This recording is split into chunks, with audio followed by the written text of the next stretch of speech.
Since this is the first Q&A of the retrospective, I thought we would just start with a general question. And if you could tell us a little bit about how you came to cinema, because I know that your background is in the theater and specifically as an actor in theater. So if you could tell us a bit about that path. I came to cinema through going to cinema. I grew up in a city where there was no cinema, in a very small city. And so I started to act, and I was working as an actress at theaters for 7 years, and during that time I lost more and more interest in seeing theater. But because I was then in big cities, I started to see cinema. Why did you lose your interest in theater? Because theater can be extremely extraordinary and not comparable with anything else in very rare cases. But very often it's just not so good. just boring, or just yeah. And it's strange if you do something. I mean, if you're on a stage every evening or almost every evening, but you lose more and more the mood to be in the audience. So there was a point where I understood that this doesn't make so much sense. So you started watching films. And at the same time I started to see films. And this was the time in the 80s, and in cinema were films from Bresson or Godard. They were shown in cinemas.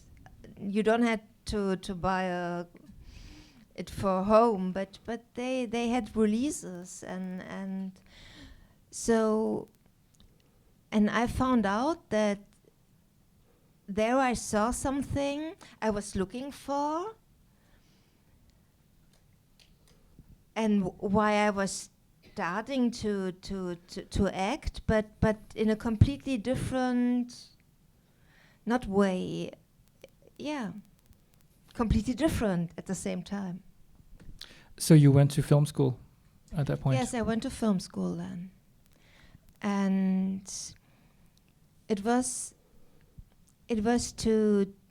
my wish was to start new in a way. You can make a film which is only 2 minutes, 1 minute, 5 minutes. So you can start very small. Mm-hmm. And so I did that. And from the very beginning, my interest was to do what I couldn't do in theater, which meant to use natural light and original spaces, which is the opposite in theater, as we know.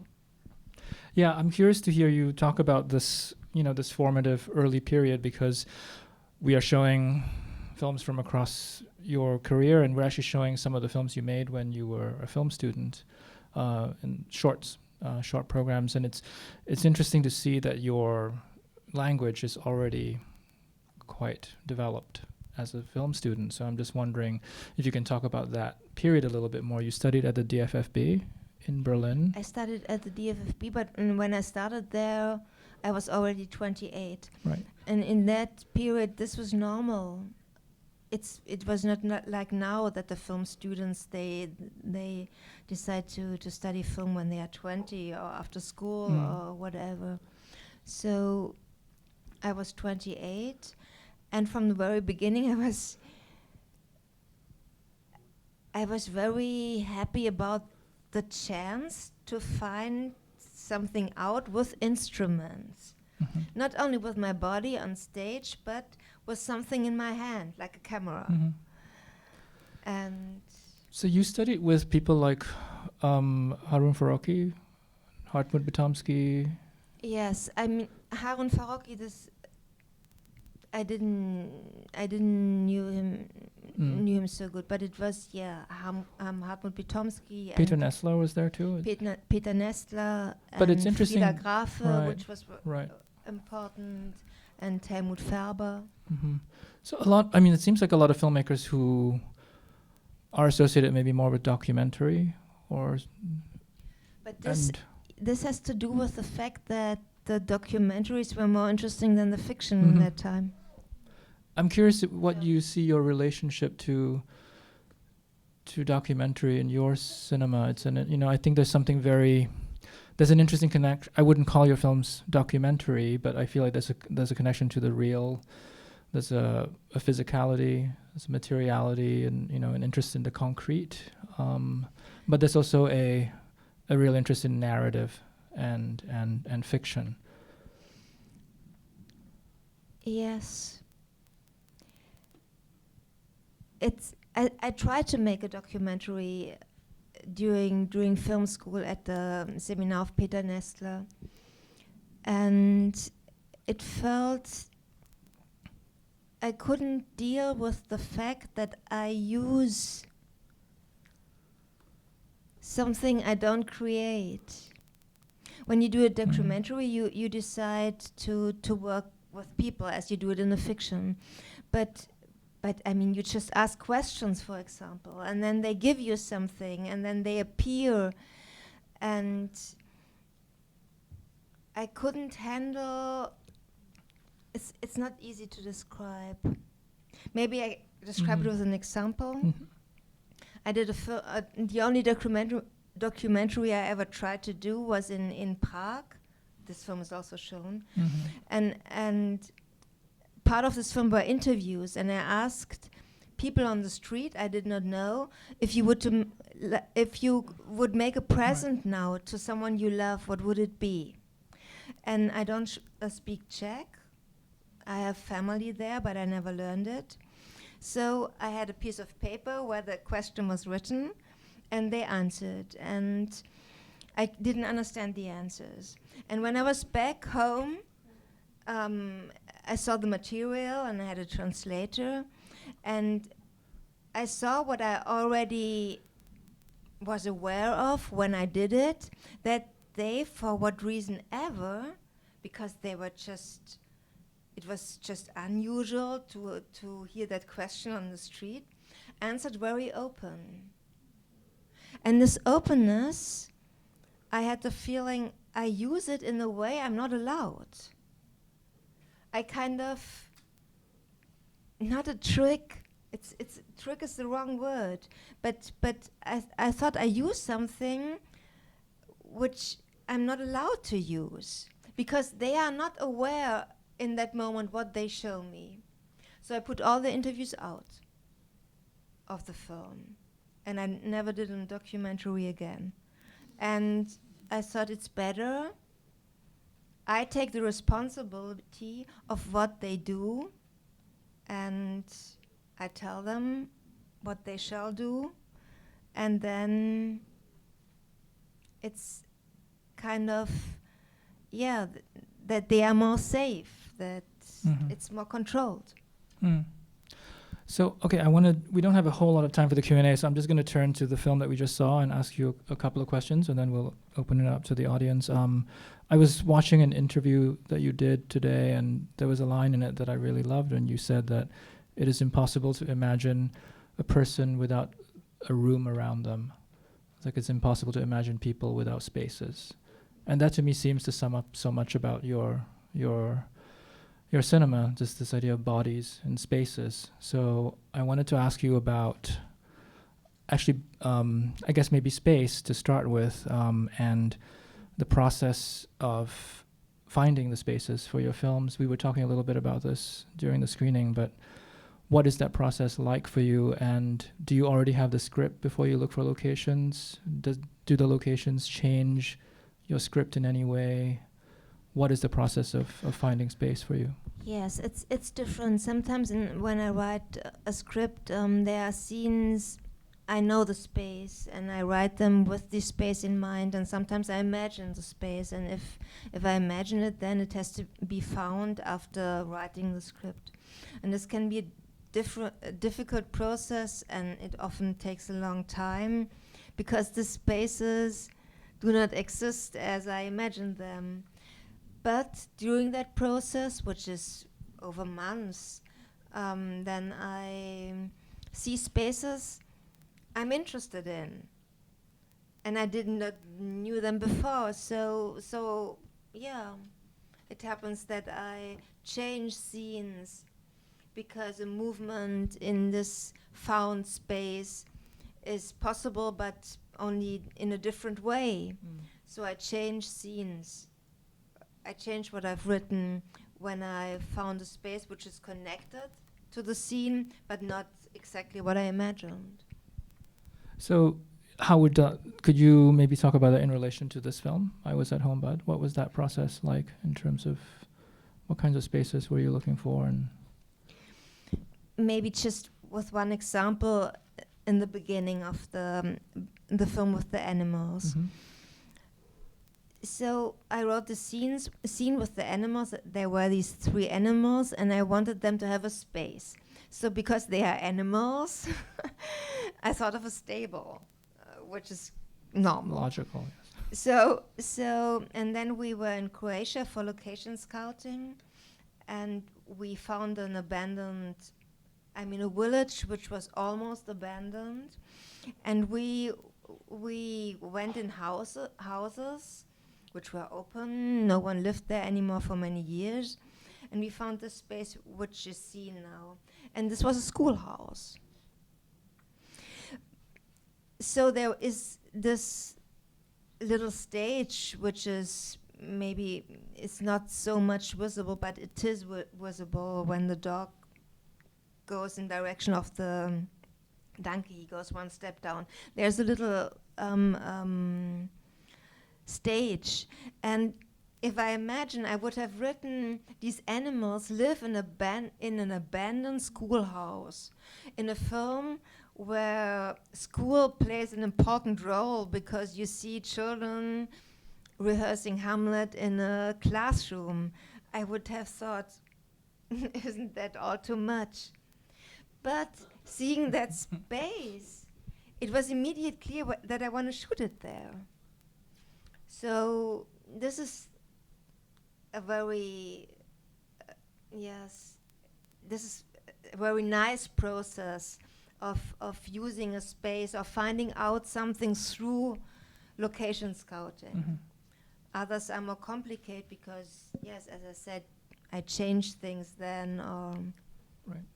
So, okay, just one last question from me. If you can tell us about I Was at Home But, and was there a particular starting point or image or idea for this film? And I'm curious about the Shakespeare text, which is your translation that you worked on some years ago, and when that became part of the film. The beginning, I think, was this image of a child, of a boy, 13 or 14 years old, being dirty, obviously coming out from nature, and is suddenly again in the middle of the city going to a school. This was the first image I had, and asking myself, okay, where does he come from? And he obviously comes not from home. So this was the starting point. And then if you have a child who is going to school, then yes, I ask myself if I want to see what they do in school. I noticed that I don't want to see teachers. I don't want to see a kind of school class lesson or whatever. What can they do alone? So I thought about playing. And in the same, imagining playing, Hamlet was very close immediately, because I did several Shakespeare translations, but this was the one which I was really incredible. I was really fascinated by that character. It's so, I mean, there are endless interpretations of the character, but it's so difficult to grasp. Firstly, thank you very much for being here. I have a question about the scene you were just speaking about, or about, I suppose, the relationship of the parts of the film. You just spoke about the Hamlet recital and the kind of scene that's happening in the school, and I was wondering if you could maybe speak about how you understand the relationship of that whole part of the film to the narratives of the family and the couple, and whether there is a relationship at all. The couple, you mean the...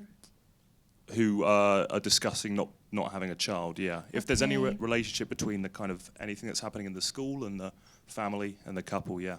Thank you.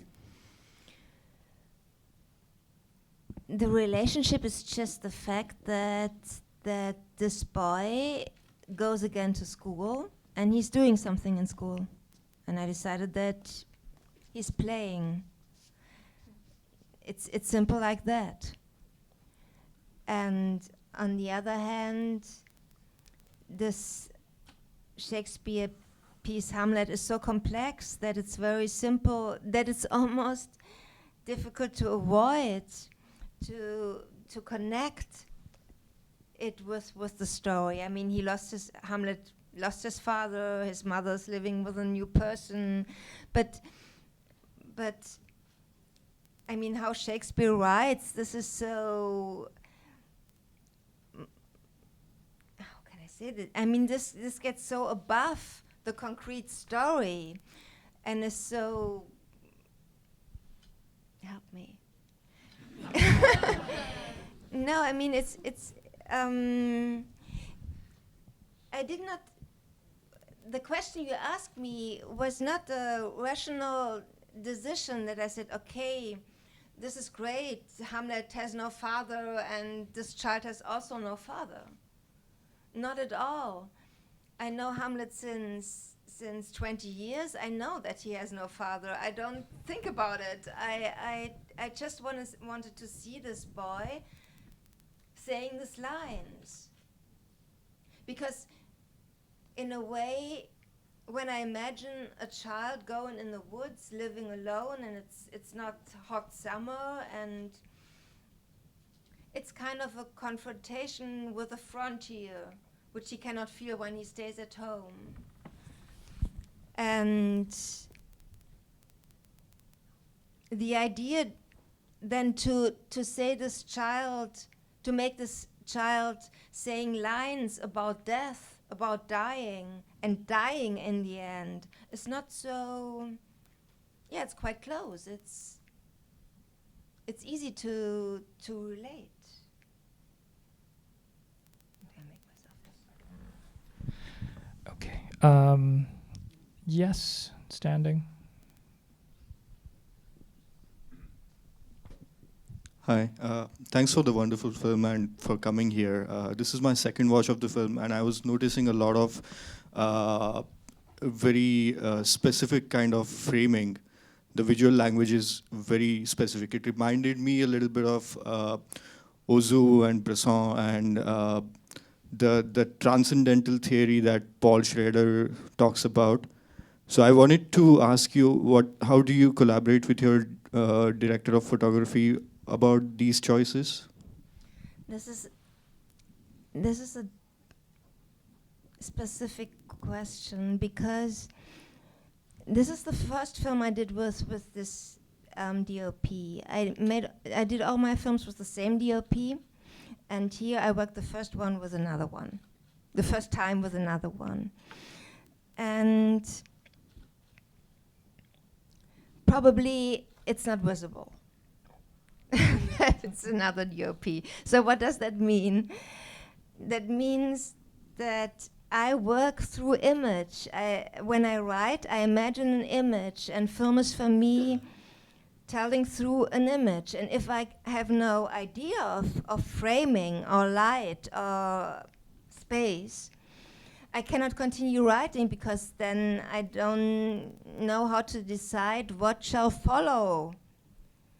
scene after scene if I have it not in front of me. This is the one thing. But the other thing is that I'm not my own DOP. I'm working with another person, and the relationship to this person is very decisive and intense. So I depend in a way of being understood by this person, and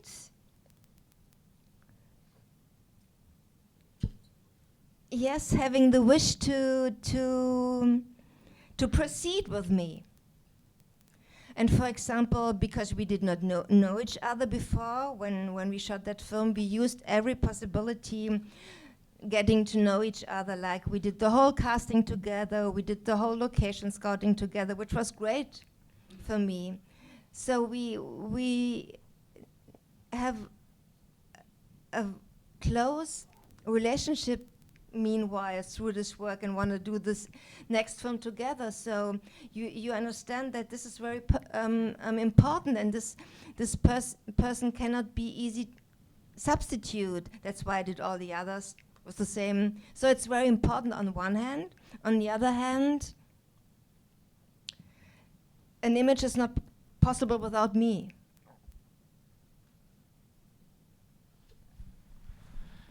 Okay, let's take a couple more. Yeah, right here. I'm curious if there's anything. There's a microphone right there. I'm curious if there's anything in particular that drove you to cast Dana Komolyan as the director in the film, about his films or just him as a person.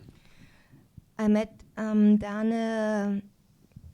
He's the filmmaker in the film. Yes, I met Dana, I think 1 year before the shooting, and he did a long fiction, All the Cities of the North, and the DOP I'm talking about, Ivan Markovic, did this film. So there was already a connection, and then I met him, and I didn't want to do it with an actor. I was looking for a non-actor, and I thought he will be beautiful with Maren, so I tried it. What determines your decision to work with a professional actor versus a non-actor? If it's possible with a non-professional actor, I'm searching for a non-professional actor. If I think it's not possible, for example, this long scene in the middle, a non-professional actor would be very difficult what Maren did in that scene. And there are criteria through... And she's someone you've worked with many times over the years. There are criteria through those I decide that it's possible or it's not possible. And if I feel it's possible, I try to find a non-professional. All right. Here? Yes, in the middle.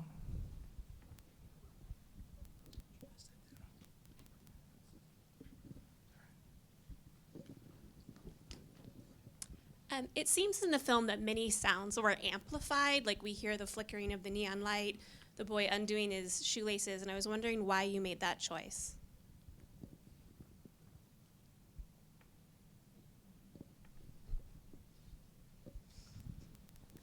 You mean... They were louder than it seemed like they would have been in other films I've seen. Mm-hmm.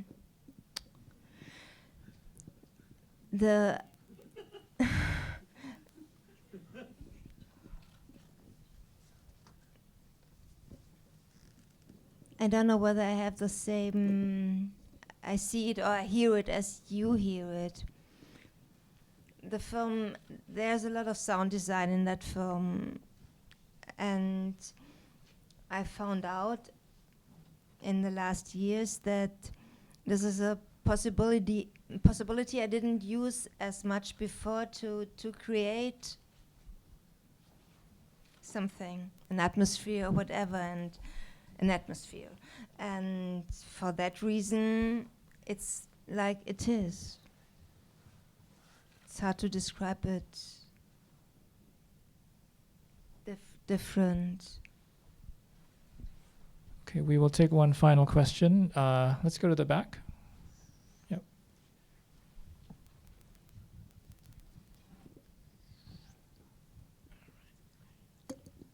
Hello.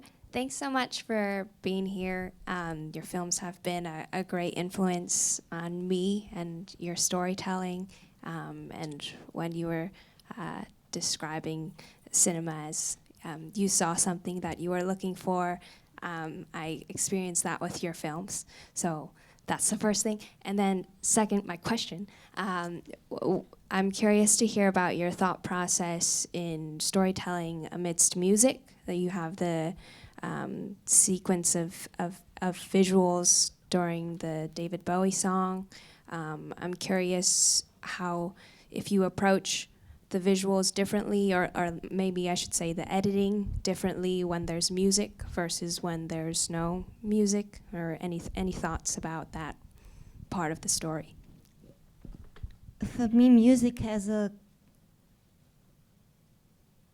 a very, very important role. And when I do a film, I don't do music. I'm not able to do music. So when I use music, or when you hear music, it's because I'm sure that the scene would also work without it. So the scene doesn't need the music as the music doesn't need the film. These are two completely parallel things. And if I decide to let them, to bring them together, this means it happens with the wish to make the music really hearable.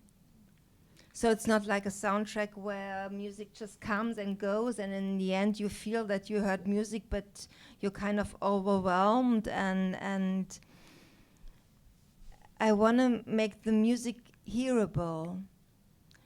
And music doesn't influence the editing.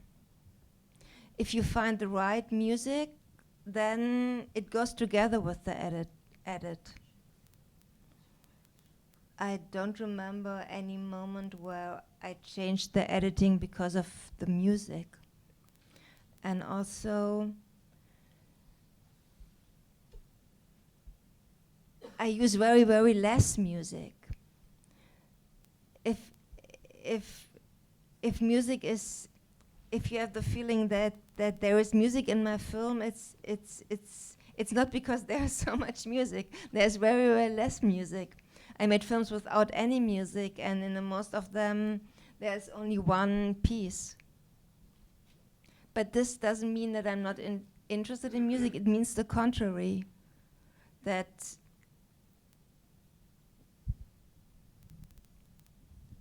I cannot, if I use music, I want to find a way to work with it and not, and this is difficult. The film you're going to shoot next is called Music? Yes, it's called Music. It's called Music for that reason. that I have the wish to in that film, the main character is a singer-songwriter. And this happened because I would like to find out what does it mean to start singing.